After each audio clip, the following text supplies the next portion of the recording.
नमस्कार दोस्तों, मैं बलदेव प्रजापति। सबसे पहले मैं अपने YouTube फैमिली और पूरे देशवासियों को नव वर्ष की हार्दिक शुभकामनाएं और बधाइयां देता हूं। आप सभी के लिए ये नया वर्ष खुशियों का वर्ष हो, ऐसा मैं कामना करता हूं। उत्तर प्रदेश की राजनीति में इस समय बहुजन समाज पार्टी अपने पुराने अस्तित्व को एक बार जागृत कर रही है, क्योंकि बहन कुमारी मायावती जिस तरीके से उत्तर प्रदेश में उपचुनाव है घोसी विधानसभा सीट पर, उस पर अपना नया कार्ड खेलने जा रही है। हालांकि मऊ की घोसी विधानसभा सीट, वहां पे माना जाता है कि भूमिहारों की एक मजबूत पैठ है। वहां की राजनीति बिना भूमिहार की नहीं हो सकती है। उसी तरीके से उत्तर प्रदेश में क्या बहन कुमारी मायावती अपनी 2027 की चुनाव की रणनीति और तैयारियां घोसी विधानसभा उपचुनाव से करने जा रही हैं, सारी खबरें एक एक करके मैं बताने जा रहा हूं, क्योंकि बसपा इस समय सक्रिय हो गई है।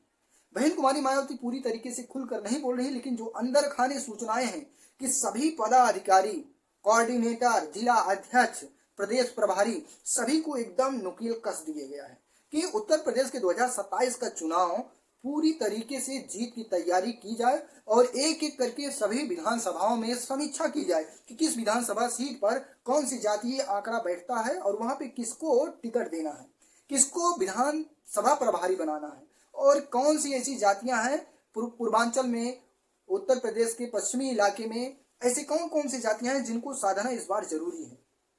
चाहे वो ब्राह्मण समाज के नेता हो, चाहे वो दलित समाज के नेता हो, चाहे अल्पसंख्यक मुस्लिम समाज के नेता हो, चाहे वो ठाकुर समाज के नेता हो, सभी को इस बार बराबर की भागीदारी, सर्वजन हिताय सर्वजन सुखाय वाला एक बार फिर से नारा देने वाली है बहन कुमारी मायावती। उत्तर प्रदेश में पहला कदम उनका घोसी विधानसभा उपचुनाव में होने जा रहा है। घोसी विधानसभा उपचुनाव में पहला कार्ड खेलेंगी अपने पूर्व सांसद अतुल राय को प्रत्याशी बनाने जा रही है। जो खबरें हैं, जो सूचनाएं हैं कि अतुल राय को पहली बैटिंग करने के लिए भेजने वाली हैं बहन कुमारी मायावती। घोसी विधानसभा सीट से अतुल राय चुनाव जीतेंगे, क्योंकि पूर्व के सांसद रह चुके हैं। 2019 में बसपा के टिकट पर अतुल राय एक मजबूत प्रत्याशी हैं, मजबूत नेता हैं, धन बल से, और समाज में इनकी अच्छी खासी पकड़ है। खास करके घोसी विधानसभा में मऊ की सीट पर, क्योंकि उस इलाके के, उस क्षेत्र के बड़े नेताओं में इनकी गिनती होती है और 5 साल ये सांसद रहे। हालांकि बसपा के उस समय 10 सांसद हुआ करते थे, जिसमें से एक ऐसे सांसद थे जो लोकसभा में ये सिर्फ 3 दिन ही लोकसभा गए थे पूरे 5 साल में। इनका भी एक ये भी रिकॉर्ड है, इनका ये भी एक रिकॉर्ड है। वहीं पे बसपा इस बार अपनी लड़ाई अलग तरीके से लड़ना चाहती है। वो अल्पसंख्यक यानी कि मुसलमान और दलितों के बल पे नहीं, मुसलमान, दलित प्लस ओबीसी में पिछड़े, अति पिछड़े और सवर्णों की राजनीति, सवर्णों में खास करके ब्राह्मण समाज को इस बार अच्छा खासा सम्मान देगी, क्योंकि ब्राह्मण समाज को इस बार जो विधानसभा का चुनाव 2027 में है उसमें बढ़ चढ़ कर हिस्सेदारी लेंगे। विधानसभा की सीटों पर, विधानसभा में सबसे ज्यादा प्रत्याशी बनाए जाएंगे मुस्लिम समाज के, ब्राह्मण समाज के, दलित समाज के, अति पिछड़े समाज के नेता। इस बार सबको बराबर की भागीदारी मिलेगी, ऐसा प्रदेश अध्यक्ष का कहना है। सूत्रों की माने तो उत्तर प्रदेश में बसपा अपनी नई रणनीति को पूरी तरीके से लागू करेगी 2027 के चुनाव में, क्योंकि बसपा अगर इस बार रिपीट नहीं की तो बसपा जो राष्ट्रीय पार्टी का दर्जा प्राप्त है, वो राष्ट्रीय पार्टी का दर्जा जो छीन जाएगा, क्योंकि बसपा धीरे धीरे गिरती जा रही है। लेकिन अब जिस तरीके से बसपा में लगातार पार्टी में ज्वाइन हो रहे हैं ब्राह्मण समाज के नेता, ठाकुर समाज के नेता, अति पिछड़े समाज के नेता, पुराने रूठे हुए पिछड़े समाज, दलित समाज, ब्राह्मण समाज, ठाकुर समाज के नेता सब घर वापसी कर रहे हैं। हमने कई वीडियो में दिखाया है और ये चर्चाएं भी हैं टीवी, मीडिया, अखबार में। तो कहीं ना कहीं बसपा, ये अभी आप लोगों ने देखा कि ब्राह्मण समाज के ऐसे 46 विधायक, कुल तो 52 विधायक थे, लेकिन 46 विधायक भाजपा के विधायक, 46 विधायक, और उसमें से कुछ समाजवादी पार्टी के विधायक, कुल मिला के 52 ऐसे ब्राह्मण समाज के विधायक लखनऊ में एक मीटिंग करते हैं, बैठक करते हैं, जिनका नाम दिया जाता है भोज। तो सहभोज जो था वो ब्राह्मण समाज अब जान चुका है कि ब्राह्मणों को कहाँ पे मान सम्मान, इज्जत मिलेगी। बसपा में सबसे ज्यादा ब्राह्मणों को मान सम्मान मिलता है। 2007 के चुनाव को उठा के आप देख लीजिएगा, सबसे ज्यादा ब्राह्मण समाज के विधायक, मंत्री हुआ करते थे, और सबसे ज्यादा सम्मान अगर बसपा में मिलता है ब्राह्मण समाज को, सबसे ज्यादा समाजवादी पार्टी के बाद सबसे ज्यादा, अगर बसपा के बाद समाजवादी पार्टी देती है ब्राह्मण समाज को सबसे ज्यादा सम्मान।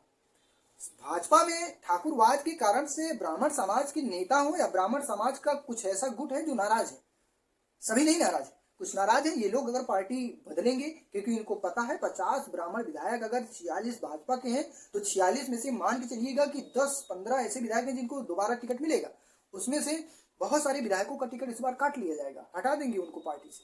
तो यही सब कारण है। ब्राह्मणों को जो है कैबिनेट में कितना हिस्सेदारी है भाजपा सरकार में।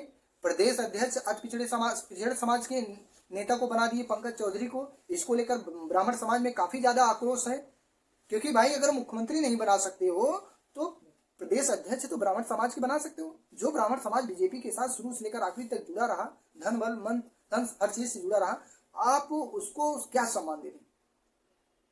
जो पाठक जी उप मुख्यमंत्री हैं, केशव प्रसाद उप मुख्यमंत्री हैं।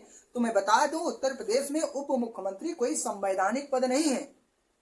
उप मुख्यमंत्री एक कैबिनेट मंत्री की पावर रखता है, एक कैबिनेट मंत्री की हैसियत रखता है बस, और सारी जिम्मेदारी सारी पावर जो है वो योगी आदित्यनाथ के हाथ में है उत्तर प्रदेश में। यही वजह है कि ब्राह्मण समाज नाराज है।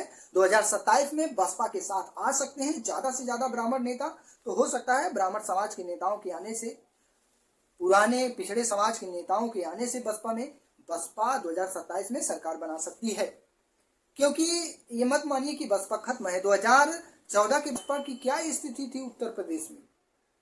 कुछ नहीं थी, लेकिन एकाएक सरकार में आई। वैसे बहुजन समाज पार्टी जो 4 बार सरकार में रही, वो सरकार रिपीट कर सकती है। जो इस समय परिदृश्य दिखाई दे रहा है, जो सूचनाएं आ रही हैं, जो तैयारियां हो रही, इससे लग रहा है कि बसपा उत्तर प्रदेश में सरकार बना सकती है और घोसी विधानसभा सीट से अपनी तैयारी शुरू करेगी। अब इसको लेकर आपकी क्या राय है, आप अपनी राय कमेंट करके बता सकते हैं। और चैनल पे पहली बार आए हैं तो चैनल को सब्सक्राइब करके सपोर्ट कीजिएगा। धन्यवाद।